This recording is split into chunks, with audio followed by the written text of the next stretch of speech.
No one knows who the secret bloodsucker is. So this small little town with very little access to magic is tormented by some secret vampire. If that's even what they are, no one knows. He could be you. He could be me. He could even be... Can you use Divine Sense? Huh?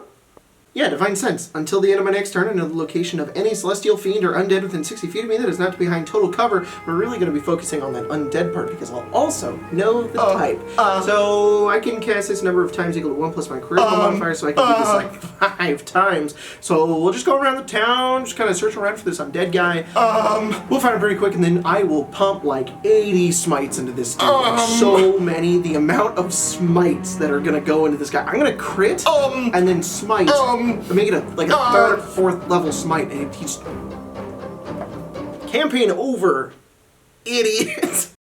Yep, I don't know where the key went. It was in my inventory, and now it's not. Okay, that means somebody probably stole it, meaning that all of those friendly individuals who are in that key store showing us a bunch of keys likely stole it in the chaos.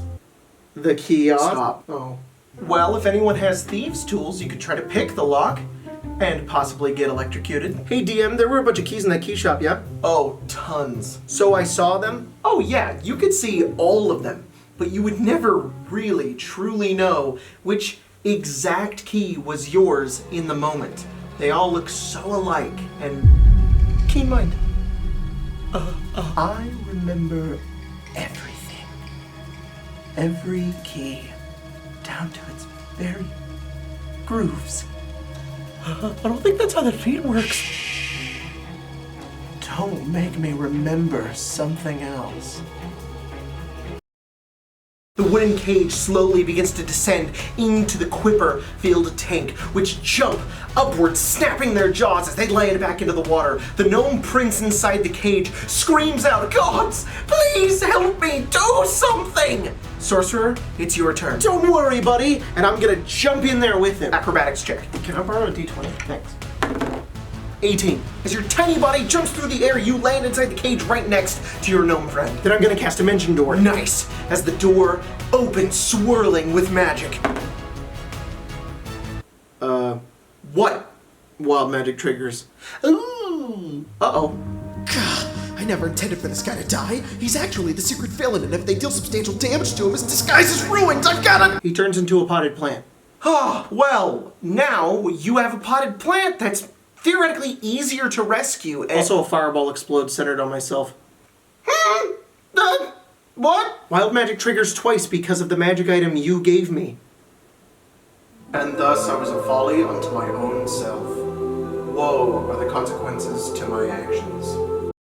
The chest does not open. How do we not know the password? Well, we're kind of going off nothing. Did the hag that we talked to give us any sort of clues? Maybe. Hag gave you way more than that, but she spoke in riddles, and you guys couldn't figure out any of them because you weren't paying attention. You were too busy trying to strike some deal with her, and now the secret to this chest is lost. That conversation that was games ago. This serves all of you right. Don't worry, I wrote down the entire conversation we had with her. What? Have you been transcripting the entire game? Well, you can write all of this down, but your character can't. They wouldn't know every single word that was spoken in that conversation. Keen mind. Oh! Keen mind!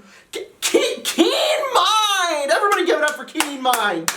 What a fantastic feat! Let's just put a bunch of nuance into a feature that you give to players that basically says you remember every single little thing that happened. It's great because the note takers can basically just work off of every note they've ever taken, but there's no specifics on what they can and can't remember. Well, I've seen this thing once, therefore I have a photographic memory of every little thing that I've seen. There's magic in this game. I get that there's magic in this game, but this fate is a DM's nightmare. I don't even remember everything. I don't even know what day it is in this game. But you do! And you're always asking!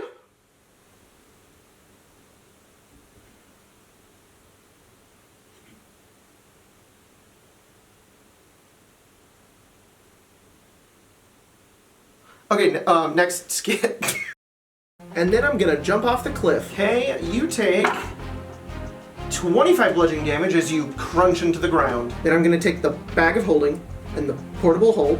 And I'm gonna jump into the Tarrasque's mouth. Dude, you're gonna die before you even land. My hands are pretty quick. You're not rolling for this. This is an instant kill to not only this Tarrasque, but to your own character. I mean, yeah, we'll just go to the astral plane. Oh, are we in the astral plane? I forgot that this campaign takes place in the astral plane. That's right. That's still out of the game! You're going to space! You're going to D&D planar space! I'm gonna be fine. I have a spell scroll of plane shift. Okay, even if you do this, you take yourself and the Tarrasque, you go to the astral plane, you're not going to have enough time to cast that spell. The Tarrasque has one target. It's you. He's going to spend all of his attacks attacking you. You'll be dead before you can cast the spell. Why are you trying to kill your character? What if I told you my backup character is 5 levels in Monk, 2 levels in Divination Wizard, Variant Human with the Lucky Feat? Stun. I pick all your rolls. You guys are out of combat as the Tarrasque disappears into the astral plane. Don't worry, I wrote down the entire conversation we had with her. See? Note takers. The MVP. The GOAT. You should really have a better influence on me to make me take notes in my other games, but I only rely on you and don't learn anything.